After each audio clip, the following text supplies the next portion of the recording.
இன்றைய இதமான காலை தென்றலில் அனைத்து அன்பு உள்ளங்களுக்கும் இனிய காலை வணக்கம். இன்று ஒரு குறள். அதிகாரம் 20, பயனில சொல்லாமை. குறள் எண் 198. அரும்பயன் ஆயும் அறிவினார் சொல்லார் பெரும்பயன் இல்லாத சொல். தெய்வப்புலவர் திருவள்ளுவர் அறிதற்கு அரிய பயன்களை ஆராயவல்ல அறிவுடையார் மிக்க பயனில்லாத சொற்களை சொல்லார் என்கிறார். உண்மையாலும் நன்மையாலும் உண்டாகும் அரிய பயனை ஆராயவல்ல அறிவுடையார் மிக்க பயனில்லாத சொற்களை சொல்லார் என்கிறார். அவர்கள் பயனுள்ள பண்புள்ள சொற்களையே சொல்லுவார்கள். அவர்கள் மிக்க பயனில்லாத சொற்களை சொல்ல மாட்டார்கள். அதாவது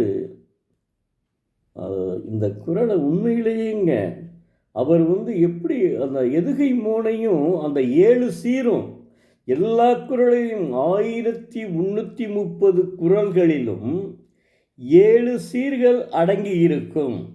அது மட்டுமல்லாமல் அந்த எதுகை மோனை எப்படி அமைந்திருக்கிறது என்று பாருங்கள்.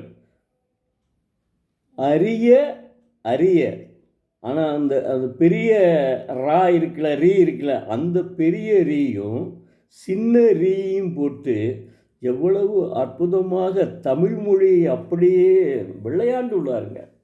தமிழ் மொழிக்கு ஆகா சார் இந்த திருக்குறளை நான் உண்மையிலேயேங்க வாழ்க்கையிலேயே மிகப்பெரிய இந்த ஒரு திருக்குறளை படிக்கும்போது எனக்கு வாழ்க்கையிலேயே நான் மிக வசந்தத்தை எதிர்பார்க்குறேங்க. வசந்தமாகவே இருக்குது என்னுடைய லைஃப். இந்த திருக்குறளை படித்த உடனே அது ஏற்படுது. அதனால தான் கதையும் எழுத முடிகிறது. காலையில் படிப்பேன். பாரதியார், மகாகவி பாரதியார், ஓடி விளையாடு பாப்பா, ஒளிந்திருக்கலாகாது பாப்பா, கூடி விளையாடு பாப்பா அப்படின்னு சொல்கிறாரு. அதாவது காலையில் எழுந்தவுடன் படிப்பு, பின்பு கனிவு கொடுக்கும் நல்ல பாட்டுன்னு சொல்கிறாரு. எனக்கு காலையில் எழுந்தவுடன் திருக்குறள், அதற்கு பின்னாடி புத்தகங்களை புத்தகங்களை நேசித்து வாசிப்பவன், மத்தியானத்திற்கு பிறகு பிற்பகலில் சில நேரம் ரெஸ்ட் எடுத்துவிட்டு கதை எழுதுவது ஆரம்பம். அப்போ தமிழ் மொழிக்கு அப்பா சொல்லவே முடியல, என்னால் வர்ணிக்கவே முடியல. அதுவும் இந்த தெய்வப்புலவர் திருவள்ளுவர் கவிஞர்னா எல்லா கவிஞர்களும் ஏன் திருக்குறளை பாராட்டுகிறார்கள் என்றால் இதுதான் அர்த்தம். அரிய அரிய, நல்லா பாருங்க, புரிஞ்சுக்கிறீங்க. அதாவது பெரும்பயன் ஆயும் அறிவினார் சொல்லார் பெரும்பயன் இல்லாத சொல். அரும்பயன் பெரும்பயன் எதுகை மூலம் எப்படி வருதுன்னு பாருங்க. அறிதற்கு அரிய பயன்களை ஆராய வல்ல அறிவுடையார் மிக்க பயனில்லாத சொற்களை சொல்லார் என்கிறார். உண்மையாலும் நன்மையாலும் உண்டாகும் அரிய பயனை ஆராய்ந்து அறிவுடையார் மிக்க பயனில்லாத சொற்களை சொல்ல மாட்டார்கள். அவர்கள் எப்பவுமே அந்த அறிவுடையவர்கள் பயனுள்ளவும் பண்புள்ள சொற்களைத்தான் சொல்லுவார்கள். என்ன அற்புதமாக எழுதியிருக்கார் பாருங்க. ஆகா சார், 7 சீர்களையும் கொண்டுள்ளது. அது மட்டுமல்ல, அவர் எழுதிய 1330 குறள்களும் 7 சீர்களை கொண்டது.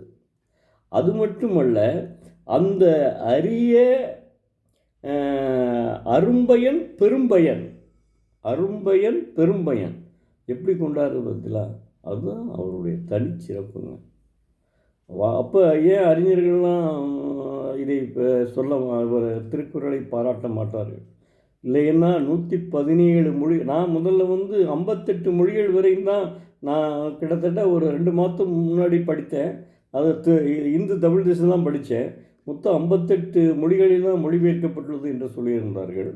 ஆனால் இப்போது நான் நியூ காலேஜ் ஹவுஸில் பேசும்போது, அப்போது ஒரு முனைவர் இருந்தார். அவங்க இப்போ 117 மொழிகளில் மொழிபெயர்க்கப்பட்டுள்ளது என்று சொன்னார்கள். அது தமிழ் பாடநூலிலே வந்துருச்சான். 117 மொழிகளில் மொழிபெயர்க்கப்பட்டுள்ளது. அப்போ அதனுடைய அருமையை எப்படி நாம் தெரிந்து கொள்ள வேண்டும்? அதனுடைய அருமையையும் பெருமையையும் நாம் உணர்ந்து அதை நாம் தினந்தோறும் ஒரு திருக்குறளை படிக்க வேண்டும். மாணவ செல்வங்களே, உங்களைத்தான் மன்றாடி கேட்டுக்கொள்கிறேன். தினந்தோறும் காலையில் எழுந்தவுடன் அரை மணி நேரம் அலைபேசியை ஒதுக்கி விடுங்கள். அரை மணி நேரம் அலைபேசியை ஒதுக்கிவிட்டு தினந்தோறும் ஒரு திருக்குறளை படியுங்கள். படித்து பின்னாடி அப்புறம் உங்களுடைய பாடநூல்களை படியுங்கள். நிச்சயமாக நீங்கள் என்ன நினைத்தீர்களோ அதை அடைவீர்கள். மாற்றமே இல்லைங்க, மாற்றுக்கருத்தே கிடையாது. தினந்தோறும் நாட்குறிப்பு எழுதுங்கள். அதில் உங்கள் கருத்துக்களை இன்னைக்கு என்ன திருக்குறள் படித்தேன், அதனுடைய பொருள் என்ன என்பதை நீங்கள் எழுதி வைத்துவிட்டு, என்னென்ன பாடங்களை இன்று படித்தோம், அதை என்ன வீட்டு பாடங்கள் என்ன சொன்னாங்க அப்படிலாம் அதை எழுதிட்டு வாங்க. அதுதான் உங்களுக்கு நல்லது. தினந்தோறும் படியுங்கள், வாழ்க்கையில் முன்னேறுங்கள். இது உங்களுக்காகத்தான் நான் திருக்குறளையே சொல்லிக்கிறேன். என்னை போன்ற வயதுடையவர்களுக்கு நான் திருக்குறள் சொல்லவே விரும்பவில்லை. நன்கு புரிந்து கொள்ளுங்கள். மாணவ செல்வங்களுக்குத்தான் இப்போ, ஏன்னா நான் இதை நீங்கள் வச்சுருக்க, உங்கள் அப்பா தான் வச்சுருப்பாங்க. உங்கள் அப்பாவோ அம்மாவோ இந்த அலைபேசியை வைத்திருப்பார்கள்.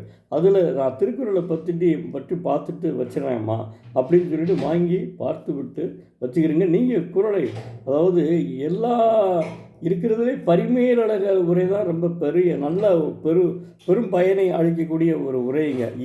கொஞ்சம் கஷ்டமாக இருக்கும். ஆனால் இது மற்ற உரைகளெல்லாம், அதில் மூவா எழுதிய உரை கொஞ்சம் ஓரளவுக்கு ரீசனபுளாக இருக்கும். அதாவது கொஞ்சம் படிக்க எளிமையாக இருக்கும். வரதராசனார் முன்னாள் பல்கலைக்கழக துணைவேந்தர் மூவா எழுதிய உரை படிப்பதற்கு கொஞ்சம் எளிதாக இருக்கும். அதனால் உங்கள் பருவத்தில், இல்லைன்னா நீங்கள் கலைஞர் எழுதிய, அது விலை ஜாஸ்தி என்பதால் அது உங்களால் வாங்க முடியாது. அதனால் இதை நீங்கள் படிங்க. இது சிறுசாக விலை ரொம்ப குறைவு. இதே நீங்கள் படிங்க. அது ரொம்ப ஈஸியாக எளிதாக இருக்கும். அதை தினந்தோறும் படியுங்க. நன்றி, அனைவருக்கும் நன்றி. நாளை மீண்டும் ஒரு குறளோடு உங்களை சந்திக்கிறேன்.